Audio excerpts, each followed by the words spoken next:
Megha civil services academy में आपका स्वागत है। मैं दिनेश दिनमणि आपको जोहार करता हूं।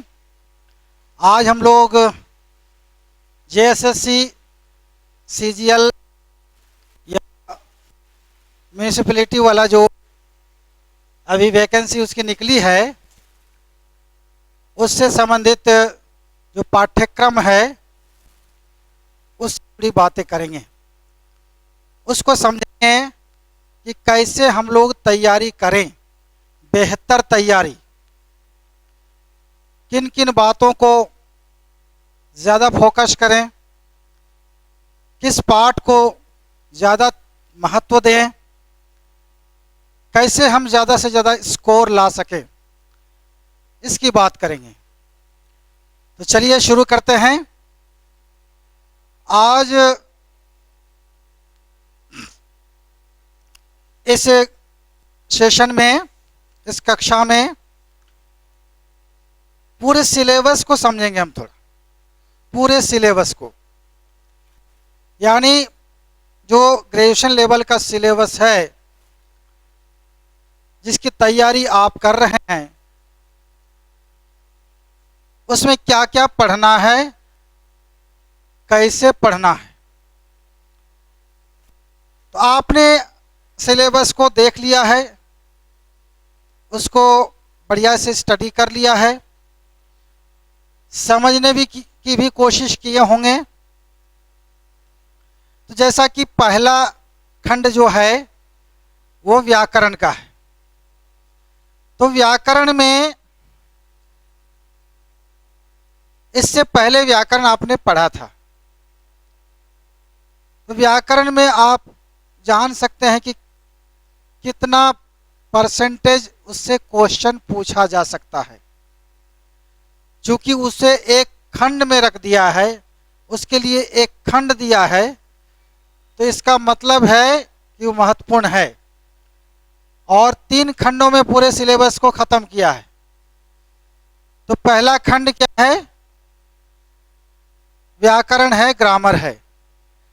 तो ग्रामर से मान के चलें 25 से लेकर 30% क्वेश्चन आ सकते हैं। तो इससे क्या होगा कि आप उसको ज़्यादा फोकस करेंगे, ग्रामर को अवॉइड नहीं करना है। क्योंकि ग्रामर में इतने सारे टॉपिक्स हैं, अगर सभी टॉपिक से 1-2 सवाल भी लिया जाए तो 20 से 25 बल्कि उससे ज़्यादा क्वेश्चन बन सकते हैं। तो ग्रामर में आपको फोकस करना है।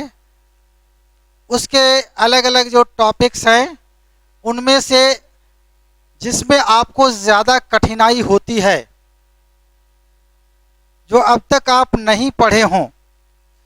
साधारणतः ग्रामर तो पढ़ते ही हैं लोग, आप एकेडमिक सिलेबस में आपने पढ़ा ही होगा ग्रामर।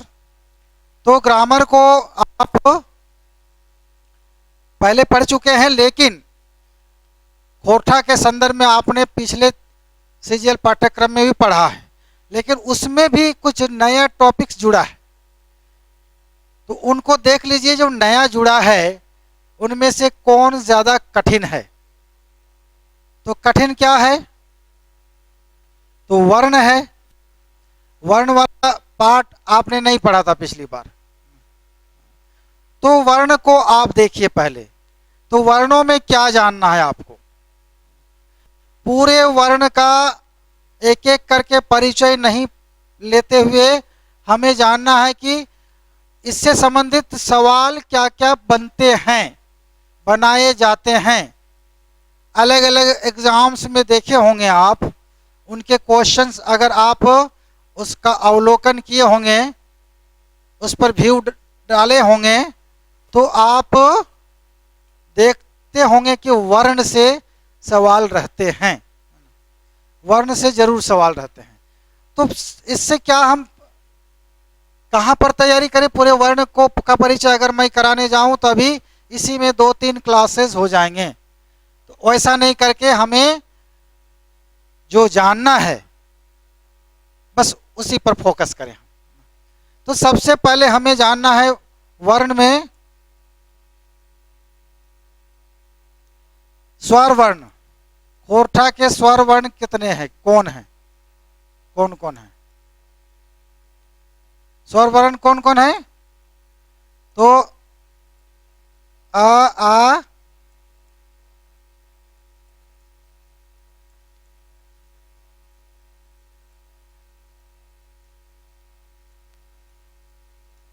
बस इतने ही स्वर वर्ण है ना, कुल मिलाकर कितने? 8। अब इनमें से ह्रस्व स्वर कौन है, दीर्घ स्वर कौन है?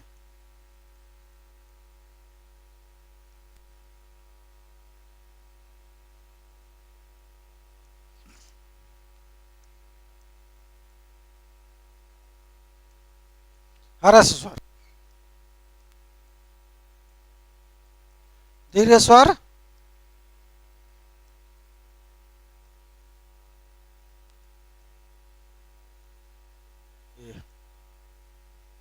ठीक है, ये नोट करना है आपको, ये जानना है।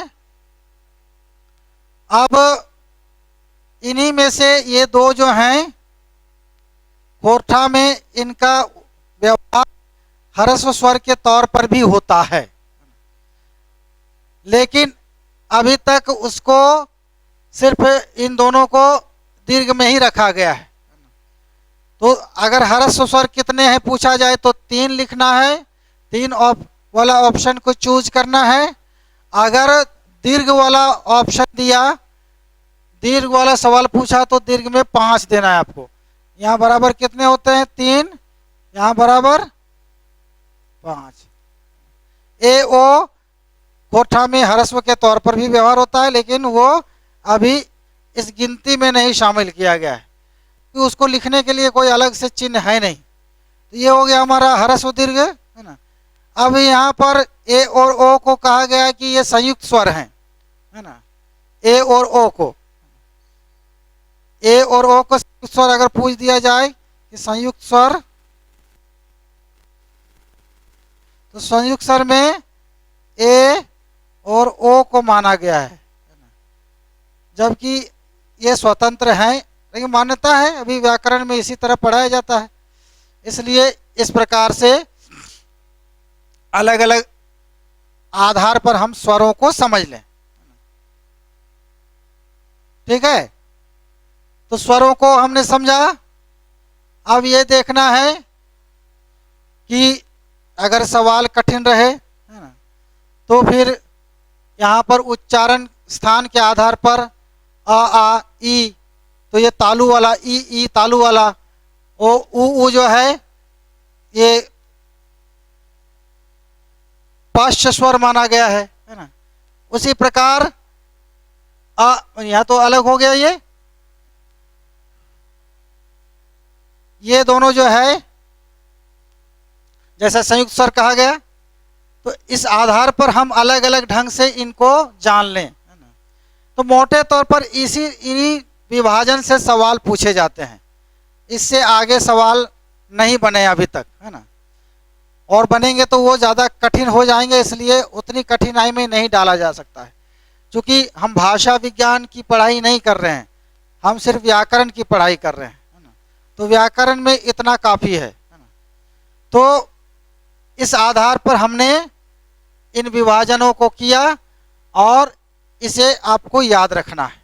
ठीक है, इतना से सवाल पूछ देगा। तो इससे अगर 2, 4, 5 जितने सवाल पूछे जाएं तो कोई दिक्कत नहीं होनी चाहिए आपको। अब हम लोग आगे बढ़ते हैं व्यंजन वर्ण में। व्यंजन, इसको व्यंजन कहते हैं हिंदी में, कोठा में व्यंजन, है ना।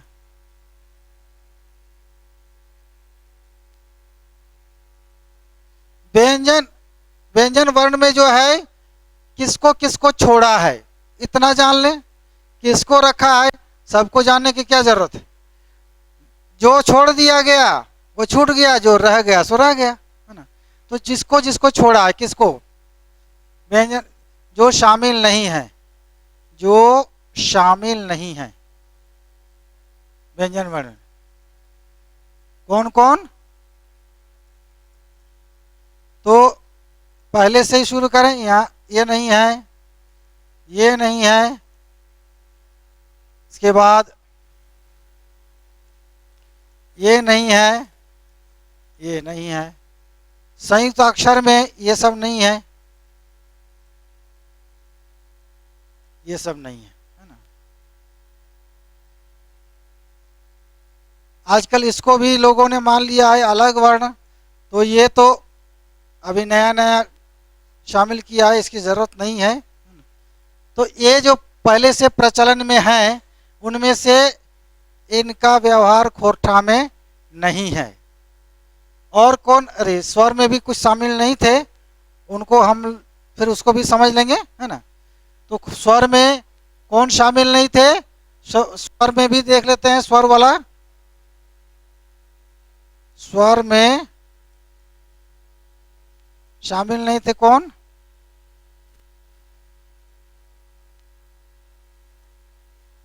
री, आय, आओ, ये वर्ण शामिल नहीं है स्वर में भी, तो इसकी जगह पर क्या व्यवहार होता है? री या री। इसकी जगह पर इसका मूल रूप, इसके लिए, इसके लिए आओ। तो ये भी जानना जरूरी है स्वर के लिए, है ना।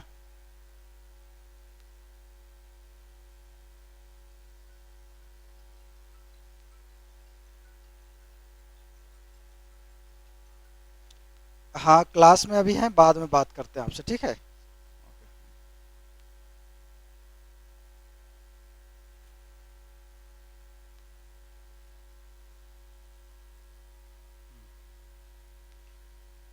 तो ये जो हैं, ये स्वर में इनका व्यवहार नहीं होता है, उनकी जगह पर क्या व्यवहार होता है ये नोट कर लीजिए आप, ठीक है। सवाल यहां से भी बन सकता है कि री के ठावे खोरठे की व्यवहार करल जा है, ऐसा कर दिया जाएगा, री के ठावे, ठीक है, की व्यवहार करल जा है। तो उस जगह पर आप ये ऑप्शन रहेगा, उसका चयन करेंगे। इसके बाद आई के ठावे तो आई, औ के ठावे आऊ, है ना। तो ये सब नोट कर लें आप, इसमें कोई कंफ्यूजन नहीं होना चाहिए। तो इन बातों को स्वर के संदर्भ में, व्यंजन के संदर्भ में जो है,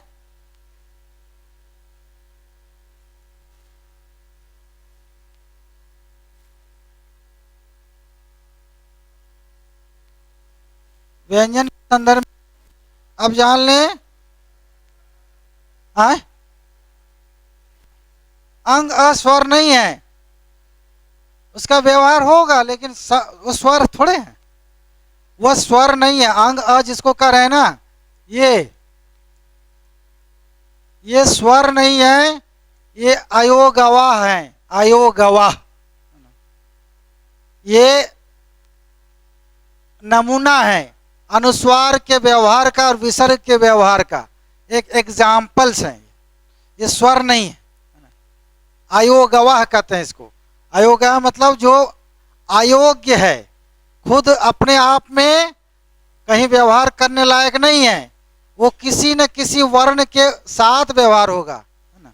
स्वतंत्र उसका अस्तित्व नहीं है, इसलिए उसको अयोगवाह कहा जाता है ना।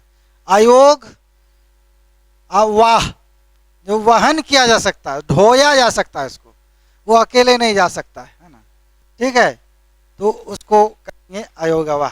जैसे मान लीजिए ट्रैक्टर की ट्रॉली जो रहती है पीछे, है ना, वो क्या है, वो अपने से चल सकता है क्या?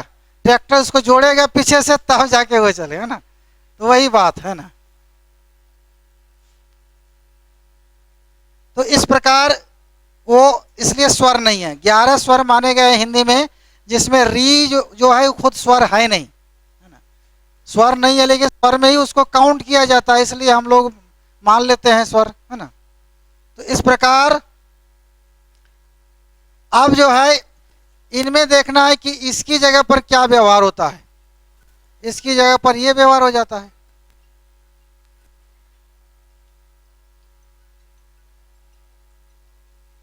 इसकी जगह पर यह व्यवहार हो जाता है। और इसकी जगह पर क्या व्यवहार होता है, दंत न का। ठीक है, इसकी जगह पर क्या व्यवहार होता है, ताल दंत स का। इसकी जगह पर क्या व्यवहार होता है, स चाहे ख। इसकी जगह पर क्या व्यवहार होता है, छ चाहे ख, है ना, या फिर च छ आजकल व्यवहार करने लगता है। इसकी जगह पर पूरा तारा। इसकी जगह पर ग गिया चाहे गे अ। ये है आपका जो स्वर, जो व्यंजन शामिल नहीं है देवनागरी वर्णमाला के अकॉर्डिंग, उनके बदले में मान लीजिए कोई शब्द उस तरह का आ गया, हिंदी का शब्द, जैसे मान लीजिए लिखा रहेगा हिंदी में कारण, ऐसे रहता है ना, कोठा में हो जाएगा कारण, ऐसे है ना। उसी तरह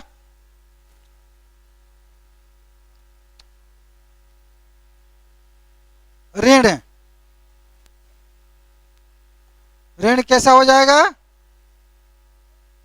ऋण। ऋतु,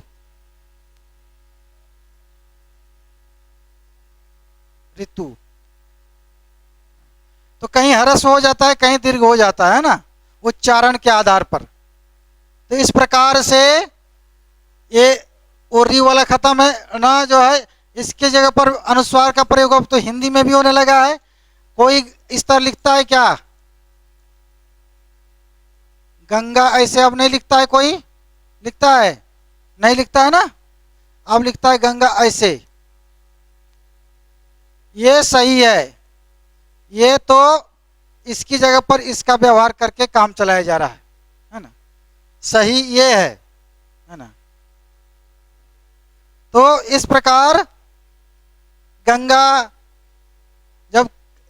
जब कंठ लिखते हैं तो कंठ जो है ये सही है, कंठ, है ना। लेकिन हम कैसा लिखते हैं, कंठ ऐसा लिखते हैं। झंडा, झंडा में ऐसा रहता है, लेकिन आजकल ऐसा भी लिखते हैं। तो सभी के लिए संयुक्त में इसका व्यवहार हो जाता है, अंग, इसके लिए भी, यहाँ के लिए भी, इसके लिए भी। दंत,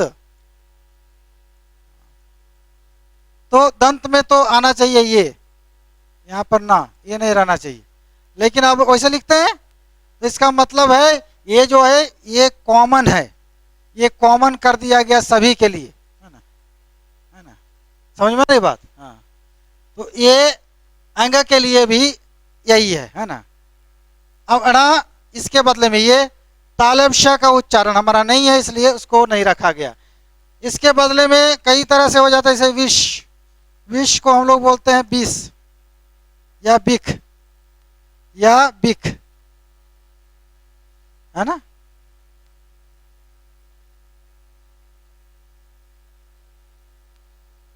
पुरुष का पुरुष चाहे पुरुष। इस प्रकार ये जो है मूर्धा वाला श वो बदल जाता है इसमें, ठीक है।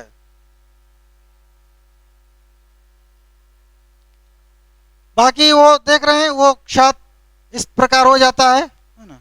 तो इस प्रकार इसमें बदलाव आ जाता है, जैसे क्षति का खति, है ना, क्षण के खान, है ना, क्षण या क्षण बोलते हैं चाहे खन बोलते हैं, है ना।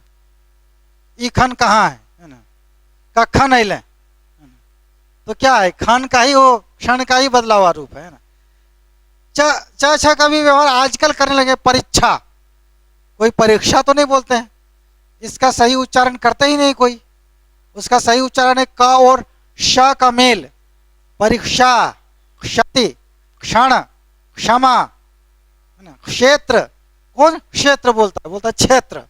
लिखते हैं ये, पढ़ते हैं ये पढ़ देते हैं क्षेत्र, है ना।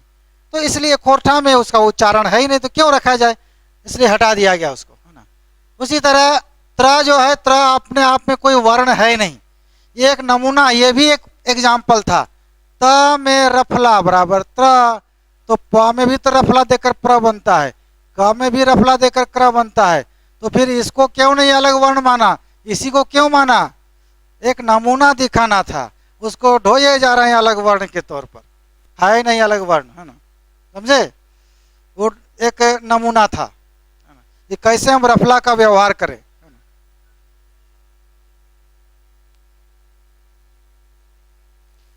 हाँ हाँ प्रणाम। हाँ क्लास में है अभी, है ना। ठीक है। तो इस प्रकार से वो हट गया, उसकी जगह पर तर का व्यवहार होता है। हम लोग मंत्र नहीं बोलते हैं मंत्र, हम लोग यात्रा नहीं बोलते हैं यात्रा, है ना, बोलते हैं कि नहीं। हम लोग मित्र नहीं बोलते हैं मित्र, बोलते हैं कि नहीं। तो त्र का कहाँ व्यवहार है, नहीं है, इसलिए इसकी जरूरत नहीं है ना, कोर्ठा में हटा दिया गया। ठीक है, ये जो है ये तो गड़बड़ सड़बड़ अपने है ना, इसका सही उच्चारण तो कोई नहीं करते हैं आज, लिखेंगे कुछ और पढ़ेंगे कुछ। इसका सही उच्चारण है ज्या, क्योंकि इसका निर्माण ही हुआ है ज जोड़िया से, तो ज जोड़िया ज्या होगा क्या ज्ञा होगा, है ना, ज्या होना चाहिए। विज्ञान, ज्ञान, यज्ञ, ये सही उच्चारण है। लेकिन वैसा कोई तो बोलते नहीं, विज्ञान बोलते हैं, माने लिखेंगे विज्ञान और पढ़ेंगे विज्ञान, ये पढ़ेंगे। तो जब यही पढ़े तो यही लिखे ना भाई, काहे इसको टेढ़ा मेढ़ा को रखे हुए हैं इतना, है ना, फालतू का, है ना। बच्चे को परेशान करने के लिए, छोटे बच्चे को कितनी दिक्कत होती है इसको सीखने में, कहाँ चला जाता है, नीचे वाला लाइन में चला जाता है वो, है ना, लिखते समय। तो हाँ बहुत दिक्कत हो जाती है उसको, है ना, तब तो उसका नेटा निकल जाता है बेचारे का, है ना।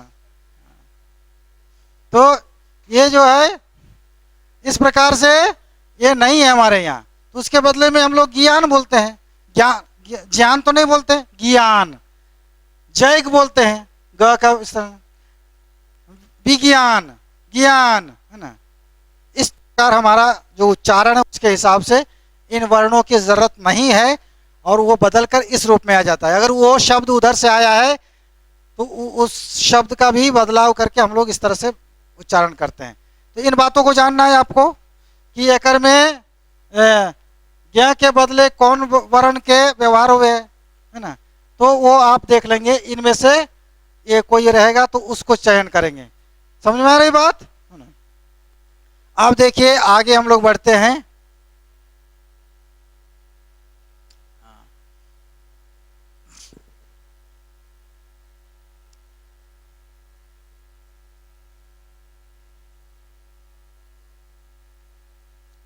या और वह, ये जो है कोर्ठा में शब्द के आरंभ में सामान्यतः व्यवहार नहीं होता, शब्द की शुरुआत में व्यवहार नहीं हो पाता, ये बदल जाता है।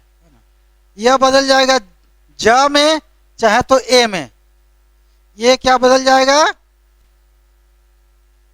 चलिए ये बदल जाता है ज, चाहे ए, चाहे फिर ई अ, ये बदल जाएगा कैसे, ब,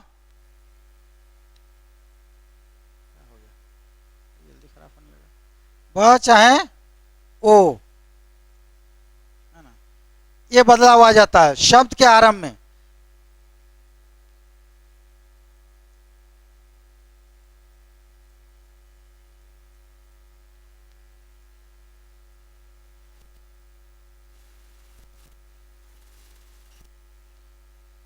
यह क्या बन जाएगा, ज ए चाहे इय, है ना।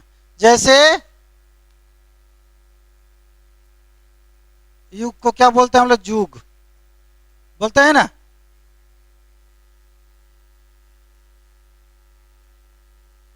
युग। यात्रा को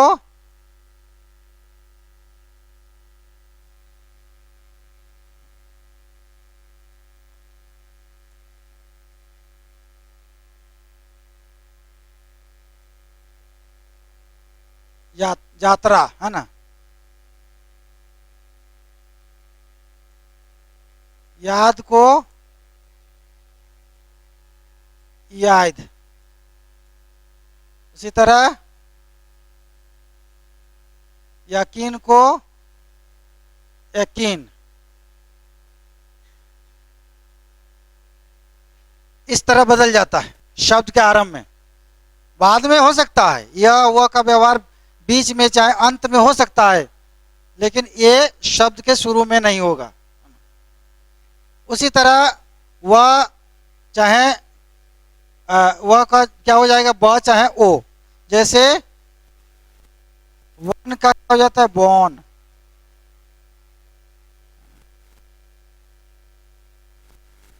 वीर का वीर।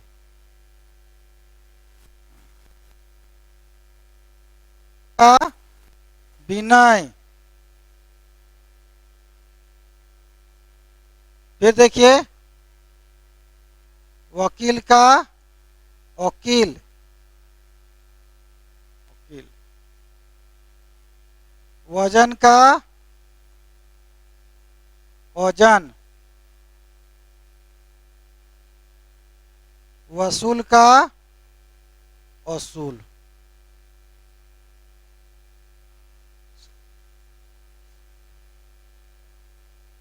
है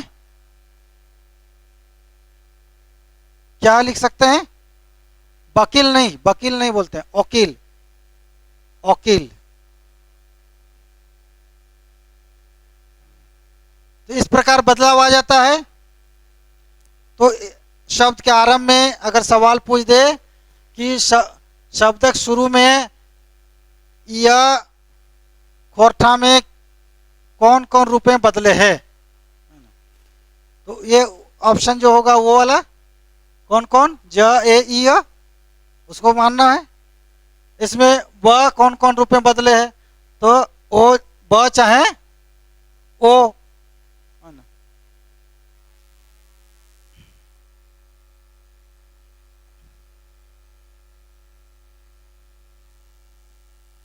इस प्रकार से है ना। अब देखिए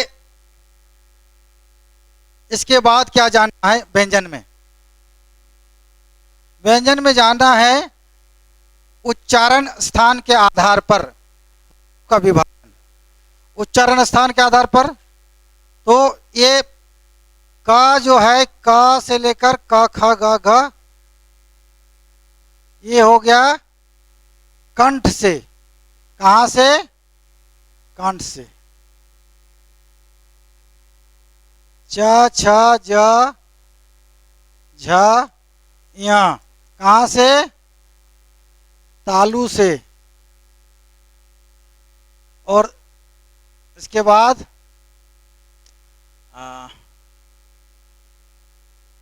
ट ठ ड ड़ ढ ढ कहां से? मूर्धा से।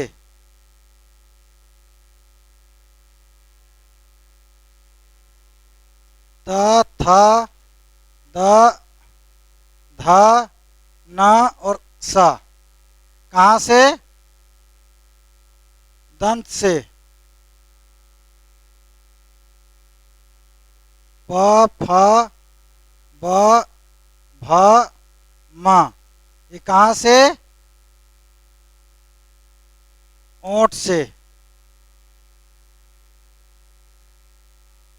य र ल व अंतस्थ से है ना, माने कंठ से भीतर।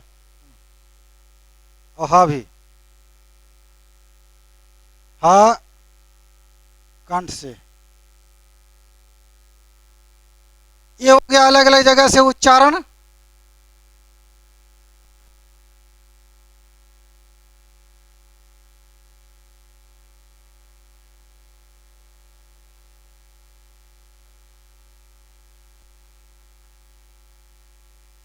हाँ। हैं? दो बार यहाँ पर यह विनती होगा। ड और ड़ दो अलग अलग ध्वनियां हैं, मतलब उपव्यंजन है उसके, उसी का उपव्यंजन है। जैसे लिखेंगे पेड़, पेड़, लेकिन उसी फिर पेड़ लिखेंगे तो कैसे लिखेंगे? पेड़ और पेड़, दोनों में अंतर है ना? है। हाँ, तो इसको जाहिर करने के लिए बिंदी। उसी तरह ढकना और बढ़ना, ढ़ और ढ दोनों में अंतर है। ढ में जीभ एक बार सटती है और हट जाती है, मूर्धा में सटती है। ड एक बार सटी हटी। ड़ ढ एक बार सटी हटी। लेकिन ड़ जब बोलेंगे जीभ वहां पर नाचती है, ड़ा, है ना, ड़ा। तो इस प्रकार से उच्चारण होता है इसका, है ना? ये अं, अंतस्थ ह है। हाँ। ह जैसे नहीं दिखता है क्या? थोड़ा ज्यादा खींचा गया है। अब देखिए इसको इस आधार पर भी जान लिए। अब आगे हम लोग बढ़ते हैं, नोट कर लिए।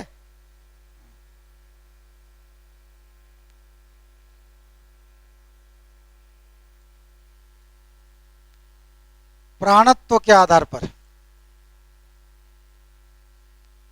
प्राण मतलब हवा, हवा के आधार पर वर्णों का विभाजन भी जानना है। किस वर्ण में के उच्चारण में हवा कम खपत होती है, किसके उच्चारण में ज्यादा खपत होती है, इस आधार पर जानना है। जैसे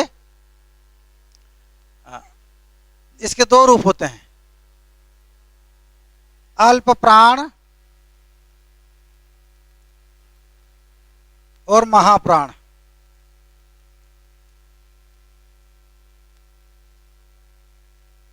अल्प प्राण में कौन कौन? क, ग, च, ज, ट, ड, ड़।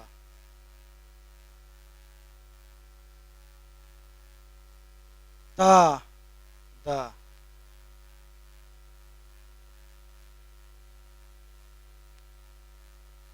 प, ब,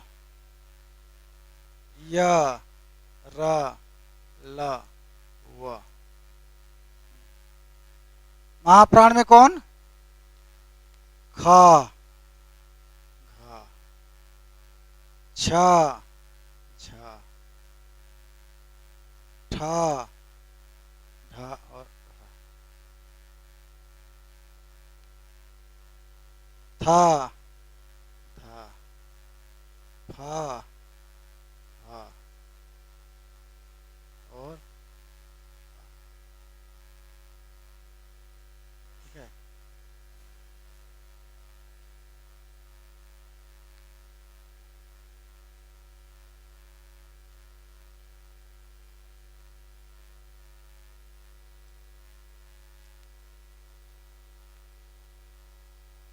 ठीक है, सभी महाप्राण ही है ना?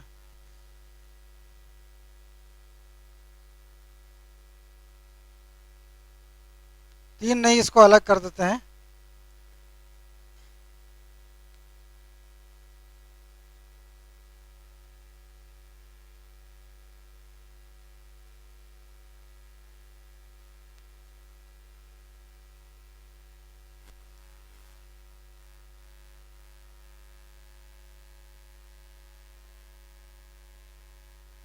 ये 3 वर्ण है ना।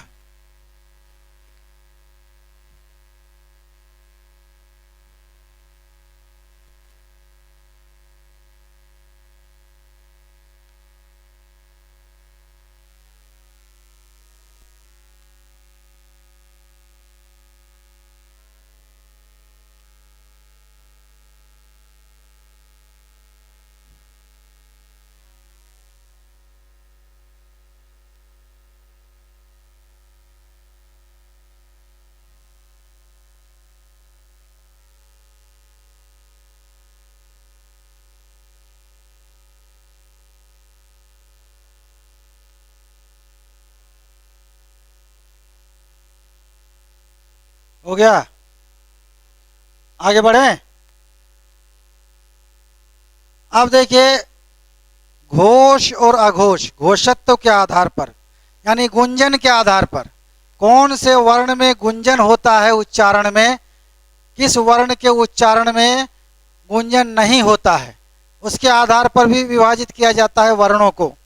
तो अघोष वर्ण, उसको घोष को कहते हैं गुंजन, अघोष वर्ण, दूसरा घोष।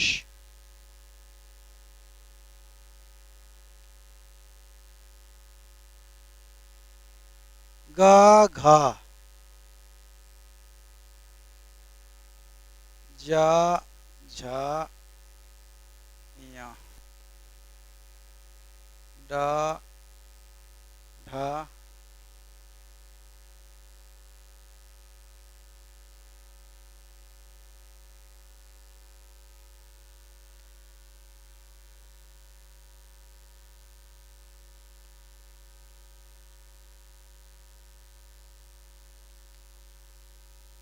अरे नहीं, गड़बड़ हो रहा है। अघोष है ना पहले, अघोष नहीं है, सब सब घोष। पहले घोष को लिखना था, कोई बात नहीं।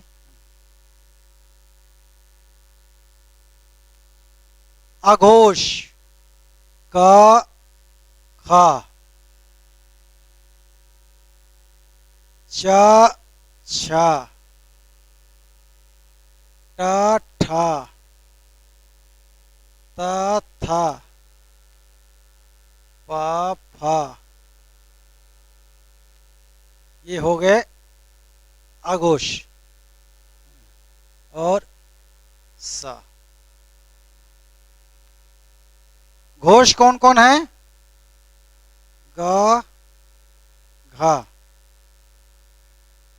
ग घ, ज झ ञ,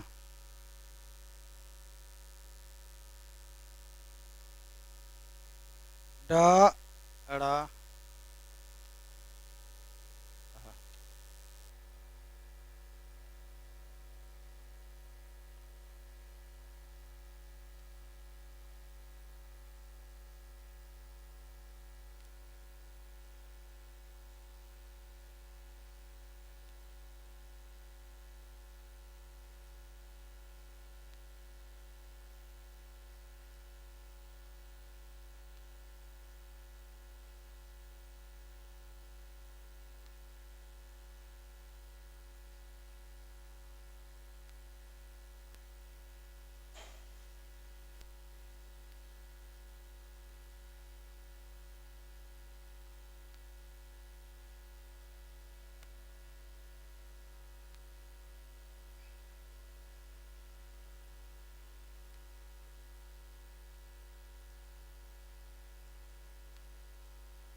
ये सभी घोष हैं।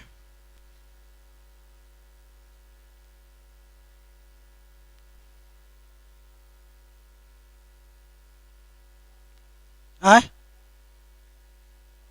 ब के बाद भा है, ब के बाद क्या होता है, उतना सेंस लगाने लगे जी।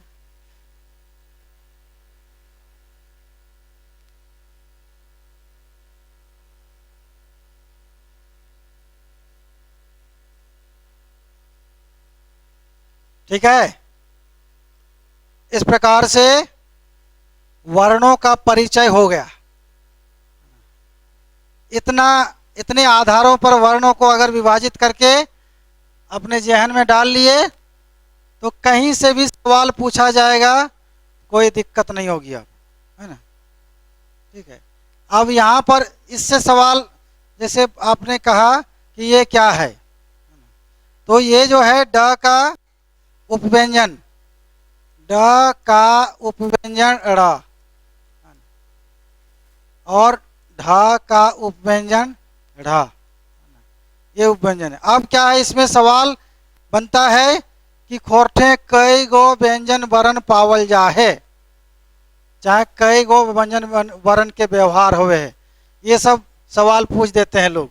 तो देखिए, व्यंजन वर्णों की संख्या कुल मिलाकर मूल व्यंजन की संख्या कितनी है? मूल व्यंजन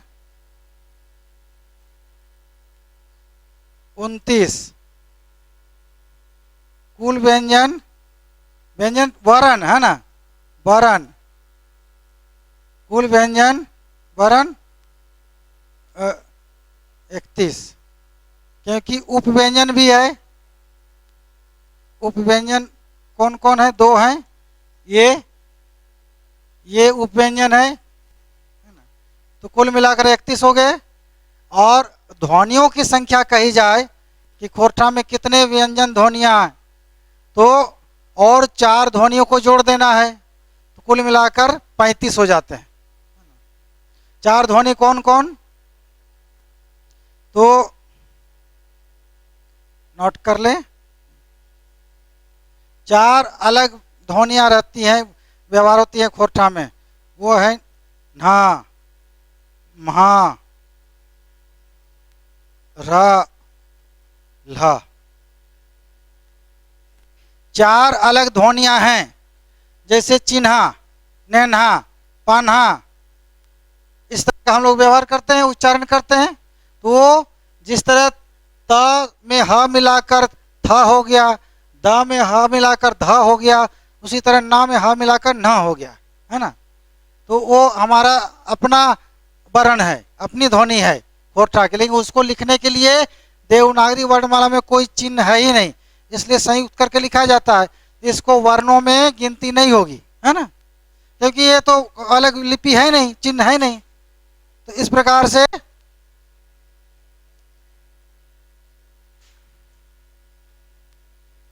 आए, हाँ, कुल व्यंजन 31 और मूल व्यंजन 29, ठीक है, इतने का व्यवहार होता है।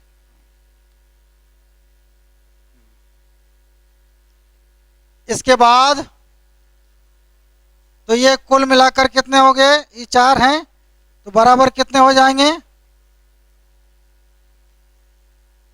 व्यंजन ध्वनि कितने हो गए? 35, है ना, व्यंजन ध्वनि 35। तो ध्वनियों के बारे में नहीं पूछा जाएगा, पूछा जाएगा तो वर्ण के बारे में पूछा जाएगा, है ना, ठीक है। हाँ। अब हम लोग इसके बाद व्याकरण के अगले पाठ, अगले टॉपिक में आ सकते हैं। अगला टॉपिक क्या है हमारा? अगला टॉपिक है, जिसको जानना है, पहले से ही जान चुके हैं उसको मत पढ़िए, या जिसमें आपकी पहले से पकड़ है उसकी जरूरत नहीं है। तो चलिए, वर्ण परिचय हो गया। इसके बाद हम थोड़ा पूरे सिलेबस को कैसे विभाजित करके पढ़ें, ये थोड़ा पढ़ने का तरीका बता देते हैं। अलग ग्रामर का अलग टॉपिक लेंगे तो फिर अभी पूरा नहीं हो पाएगा, है ना। तो क्या करें हम, पहले कैसे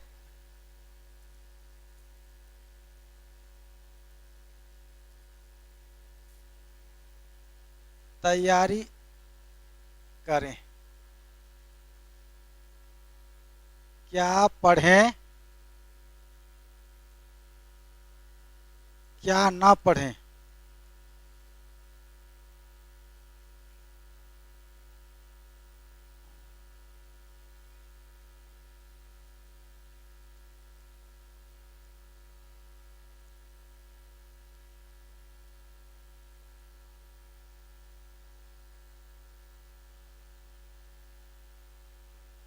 इन सवालों के जवाब थोड़ा ढूंढते हैं हम, है ना।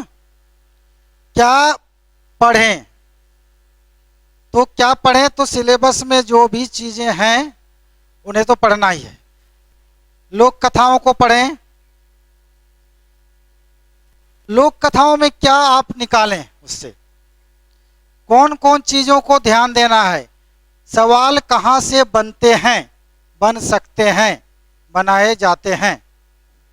तो लोक कथा जो है उसका, उसके पात्रों का जो भी नाम हो, पात्र मतलब समझते हैं, तो उसमें जो कैरेक्टर आए हुए हैं वो कोई भी कैरेक्टर, आदमी हो सकता है, जानवर भी हो सकता है ना। तो उसका अगर कुछ नाम है तो उस नाम को याद रखें, ठीक है। उस कहानी का मुख्य पात्र कौन है, कौन केंद्रीय कैरेक्टर है, सेंट्रल, जिसके इर्द गिर्द कहानी घूमती है ना, जिस पर आधारित है कहानी, तो उसे, उसका नाम याद रखना है। ये नोट करते जाएंगे आप लोग, उसी में कहानी पढ़ेंगे, स्टडी करेंगे तो देखेंगे कौन पात्र है। तो ये सब तैयारी का स्ट्रेटेजी आपकी होगी, है ना। उसके बाद उस कहानी में जो क्लाइमेक्स है, क्लाइमेक्स जानते हैं, हैं? हाँ, जहां पर जिज्ञासा जो है वो चरम पर आ जाती है, एकदम क्या कहें उसको, हम एक्साइटेड हो जाते हैं उस समय, है ना। हम उस समय हमारे मन में हलचल होने लगती है, अब क्या होगा, है ना। उस समय फिल्मों में देखते हैं ना, वो जो सिचुएशन क्रिएट किया जाता है, जब हीरो हीरोइन को, गुंडा हीरो को ले जाता है, हीरोइन को उधर उसका बाप खींच कर ले जाता है ना। तो अब क्या होगा, अब मिलेंगे कि, है ना। गुंडा खूब पीट रहा है उसको, हाँ, एकदम पहाड़ पर चढ़ा दिया है, अब धक्का दे रहा है उसको, है ना, या रस्सी पर टांग दिया है। उस समय जो स्थिति होती है वो क्लाइमैक्स वाली स्थिति है ना। तो उसी तरह लोक कथाओं में भी एक जगह ऐसी होती है जहाँ क्लाइमैक्स आता है कि अब क्या होगा। जैसे मान लीजिए जो पहली कहानी है आपकी पढ़े होंगे, 7 भाई और 1 बहन, है ना कहानी। उसमें क्लाइमैक्स कहाँ पर है,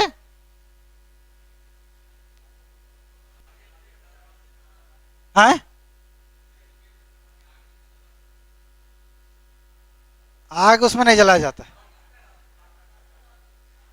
हाँ, जब कांटा डाल दिया जाता है उसको डूमर के पेड़ में चढ़ाकर, और वो जब बेचारी उसी वहीं रोने लगती है, सो जाती है, तब हमारे दिमाग में आता है अब क्या होगा, ये कैसे निकलेगी। तभी अचानक टर्न लेता है, वहां पर कहानी टर्न लेती है। उसके सारे भाई उसी रास्ते से गुजरते हैं। छोटे भाई के कंधे पर या कहीं पर आंसू की बूंद टपक पड़ती है, और तब जाके देखते हैं ऊपर में क्या है, देखते हैं वहां कोई लड़की लेटी हुई है। तो देखा कि वही तो मैं, हमारी प्यारी बहन, दुलारी बहन है। तो क्लाइमेक्स यहाँ पर है ना, कहाँ पर, जब झाड़ियों को, कटली झाड़ियों को डूमर के पेड़ में डालकर सभी भाभियां घर चली जाती हैं, अकेली सुगा रह जाती है घनघोर जंगल में। और वहां पर उस जगह पर क्लाइमेक्स आता है। तो यही, ये जानना है। मार्मिक प्रसंग, तो मार्मिक प्रसंग जहां दिल को छूने वाला प्रसंग, तो मार्मिक प्रसंग कहां पर है, जब आंसू टपकता है कंधे पर छोटे भाई का, है ना, वो मर्मस्पर्शी प्रसंग है ना। कई मर्मस्पर्शी प्रसंग हैं, जब हर बार उसको सताया जाता है, जाओ फूटल घोड़ा में पानी ले आओ, है ना। तो हर जगह पर ये, इन घटनाओं को सबको याद रखना है ना, कि क्या क्या उसको सताया गया। तो ये सब बातें याद रखनी है ना। कब क्या कहा गया और कौन मदद किया। फूटल घड़ा में पानी कर लाने के लिए किसने मदद की, मेढक ने। बिना रस्सी का बोझा, लकड़ी का बोझा, सांप ने, है ना, मदद की। और क्या, सरसों छींट दिया गया तो किसने मदद की, कबूतरों ने। है ना। तो ये सारी चीजें याद रखने की है ना।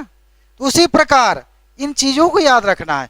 सवाल तो यहीं से बनते हैं ना, कहां से बनेंगे। आखिर में इस कहानी में मोड़ दिया गया है कि भाभीियों को माफ कर देती है सुगा। असली कहानी थोड़ा सा अलग है ना। इसमें उस तरह की बदले की भावना अच्छी नहीं होती, इसलिए अच्छा नहीं। उसमें दिखाया जाता है कि सारे भाइयों ने एक कुआं खोदवाया है ना, और कुआं खोदवा करके प्रतिष्ठा करेंगे कुआं का, है ना। और उसमें भाभीियों को बैठाया जाता है पूजा करने के लिए, और धक्का दे देते हैं पति लोग। ये मैंने सुना है, जो कहानी जो सुनी थी। और कुआं को भांत देते हैं, ऊपर से मिट्टी डाल देते हैं, है ना। तो ये अच्छा नहीं एंड होता, इसलिए चेंज कर दिया कि सुगा जो है माफ कर देती है भाभीियों को, है ना। और फिर सब कुछ सामान्य स्थिति हो जाती है। और सुगा की शादी कहाँ दे दी जाती है? पहाड़ धार के गांव में, पहाड़ के किनारे के गांव में। तो ये बातें भी याद रखनी है, कहाँ शादी दी जाती है? पहाड़। तो ये सब इस तरह से पढ़ाई करनी है आपको। लोकगीत में क्या पढ़ेंगे आप? कौन सा लोकगीत कब गाया जाता है, किस संस्कार का लोकगीत किस तरह के होते हैं। तो विवाह संस्कार के किस तरह के गीत हैं? अलग अलग संस्कार हैं। उन संस्कारों के बारे में जान लें आप, कहाँ कहाँ किस किस संस्कार में गीत गाया जाता है, ये जान लें। जो गीत आपकी किताब है, कल्याण विभाग की किताब में, शिवनाथ प्रमाणिक की किताब में, उन गीतों को आप एक नज़र देख लें, बल्कि कई बार देख लें। तो गीतों को थोड़ा देख लेना पड़ेगा आपको, क्योंकि उस पर ये इंडिकेट नहीं किया गया है कौन सा गीत पढ़ना है, सो है ना। एक गीत, दो गीत, ऐसा कर दिया गया है। तो इस प्रकार से गीतों को आप थ्रू आउट देख लें, गीतों के विभाजन को देख लें, उसका कौन सा गीत किस पर्व में गाया जाता है। चाचेर गीत किस पर्व में गाया जाता है? तो सोहराय पर्व में। ये जानना है। इस तरह की बातें जाननी है आपको। कविता में कविता का भावार्थ, कवि को तो जानना ही है। कविता के कठिन शब्द कहीं हैं तो उसको जानना है। कविता का केंद्रीय भाव क्या है, क्या संदेश देना चाहता है कवि, ये जानना है ना। तो इन सारी चीज़ों को जान लें। इस प्रकार से आप तैयारी कर सकते हैं।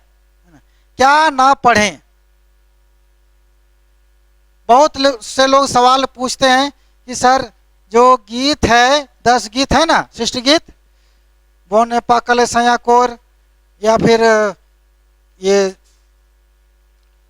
सोहान लागे रे, है ना। तो क्या उन गीतकारों के जीवन के बारे में भी जानना है? मेरे ख्याल से नहीं जानना है, क्योंकि उनके बारे में कोई उसमें परिचय दिया नहीं गया है। और आपको अलग से एक चैप्टर है आपका साहित्यकारों की जीवनी, इसलिए अलग से इनकी जीवनी नहीं पढ़नी है आपको। हो सकता है किसी की जीवनी वहां भी हो और यहाँ भी गीत लिखा हो, शिवनाथ प्रमाणिक, उनकी जीवनी पढ़नी है आपको। और यहाँ भी गीत में भी उनका एक गीत है ना। तो उनकी जीवनी तो पढ़नी है ना, बाकी और नहीं कुछ पढ़ना है ना। इतना जानना है कहाँ घर है उनका, वो तो गीत में लिखा हुआ है ना। तो इतना जान लीजिए काफी है।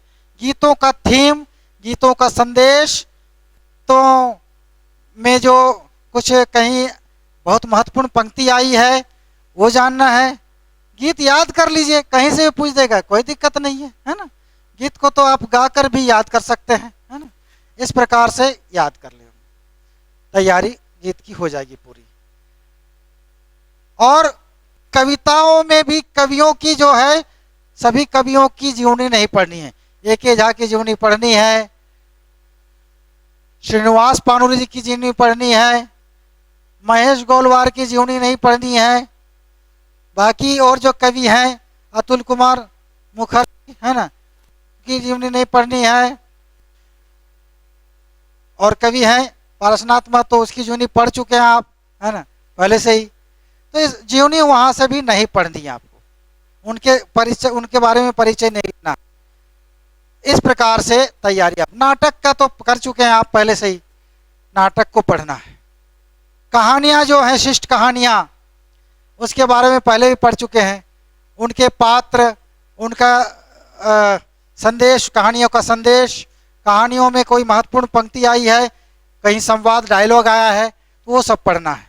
तो इस तरह से आप तैयारी करें, मेरे ख्याल से बहुत आसानी से इस सिलेबस को तैयारी किया जा सकता है, कोई कठिन नहीं है ना। बहुत अच्छा स्कोर करेंगे आप, बस एक सही दिशा के साथ तैयारी करते जाएं। तो मैं क्लास को यहीं ख़त्म करना चाहूँगा, ठीक है।